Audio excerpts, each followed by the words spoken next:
কিসসা কাহিনীর বয়ান করি, তো তুমি কি বুঝাতে চাও? কোরআনে কিসসা কাহিনী নেই। হ্যাঁ যুবক, আল্লাহর শপথ করে বলে যাই, লিখে রাখ, পৃথিবীতে কিসসা কাহিনীর শ্রেষ্ঠ কিতাবের নাম কোরআন শরীফ। লিখে রাখ, পৃথিবীর মধ্যে কিসসা কাহিনীর শ্রেষ্ঠ কিতাবের নাম হাদিস শরীফ। কোরআন শরীফে বাঘের কিসসা আছে, তোর খবর আসেনি? হাতির কিচ্ছা আছে, মশার কিচ্ছা আছে, মাছির কিচ্ছা আছে। কোরআন শরীফের মধ্যে বাঘের কিচ্ছা আছে, সাপের কিচ্ছা আছে, কি আছে না? এরা তো বুঝবে না। ওগো খালি কে মেডিসিন খাওয়াই দিছে যে বিরোধিতা করবি, মানে তোর কপালটা পুরবি, তোর মা বাবার কলিজাটার জ্বালায় দিবি।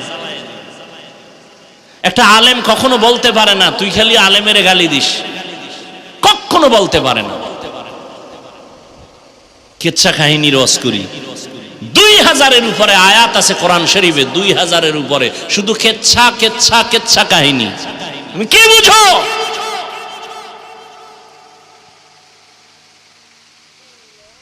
পিপিলিকার কিচ্ছা, পিপিলিকার নামে সূরা, হাতির নামে সূরা, তুমি কি বুঝো? সূরা বাকারা গরুর কিচ্ছা, তুমি কাও গরুর কিচ্ছা বলি কেন, সাপের কিচ্ছা বলি কেন? আল্লাহ বলছেন কেন? বাঘের কিচ্ছা বলছেন কেন কোরআনে? হাতির কিচ্ছা বলছেন কেন? সব কিছুর মূলে মানুষের হেদায়েতের জন্য। আমরা তো ওই কিচ্ছাই বলি, উম্মতের সামনে যেই কিচ্ছা শুনলে মানুষের দিল নরম হয়, চোখে পানি আসে, তওবার জন্য অন্তর তৈরি হয়। আমরা তো সোনামন্দের গান গাই না। তোমার অন্তর এত নষ্ট কেন? তোমার অন্তর এত নষ্ট কেন? আলেমের বিরুদ্ধে কথা বলার দুঃসাহস কে দিয়েছে তোমাকে? তোমার জীবন মরার আগে ধ্বংস লিখে রাখো, লিখে রাখো। মা বাবার সাথে বেয়াদবি করবি, খোদায়ও মাফ করবে না, কারণ এটা বান্দার হক।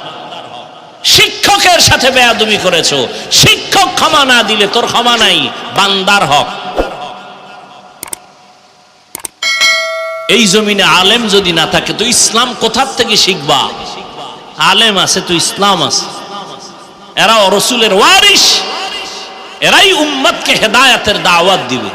হ্যাঁ, মাছ ছাড়া যেমন কাটা ছাড়া যেমন মাছ নাই, দোষ ছাড়া মানুষ নেই। তা তুমি আমার দিকে তাকাও কেন? তোমারে ধরলে তুমি বাঁচবা কেমনে? তোমার মধ্যে কি কম আসেনি দোষ? কেন এগুলো করো? লাভ কি? তোমার লাভ কি? ইসলামের লাভ কি? দুইটা কথা আজকে শুরুর থেকে বলেছি, মনে রাখো। তুমি আলেমদের বিরোধিতা করলে, তাবলীগের বিরোধিতা করলে তোমার লাভ কি? ইসলামের লাভ কি? একটু দুইটা প্রশ্ন তোমার বিবেকের কাছে রেখে গেলাম। বরং তোমার অধঃপতন চলে আসতেছে খুব দ্রুত। তুমি কান্না করো, কাউকে পাশে পাইবা না। তাবলীগ তো তার গতিতে চলতেছে। তাবলীগের মধ্যে একটা বিশাল দ্বন্দ্ব হইছে না? হইছে না? এখন খুঁজা দেখেন তো, কাজ কমছে না বাড়ছে? কাজ কিন্তু বাড়ছে। এই ভাই, সাআদপন্থী যাদেরকে বলা হয়, এরাও কিন্তু মানুষকে দাওয়াত দিতেছেন। দুইটা পাঠ হয়ে গেছে, কিন্তু কাজ কমছে না বাড়ছে? তা তোমার বিরোধিতা করে লাভ কি? ইসলামের কি লাভ? বরং এই তাবলীগের কারণে, খাঁটি আল্লাহওয়ালাদের কারণে, হুজুর টুজুর না, জেনারেল লাইনের বহু মানুষ দ্বীনের পথে আসছে। অস্বীকার করা যাবে? তো কেন বিরোধিতা করো? আমাদের বিরোধিতা করবে বেঈমান, বিধর্মী। তুমি মুসলমান হয়ে কেন করো? কি স্বার্থ তোমার? দিলকে বড় বানাও, মানুষকে বুকে লাগাও, আলেম পাইলে সালাম দাও, দোয়া চাও, দূরত্ব কমায় দাও, দেখবা ইসলামের অনেক ফায়দা হবে ইনশাআল্লাহ।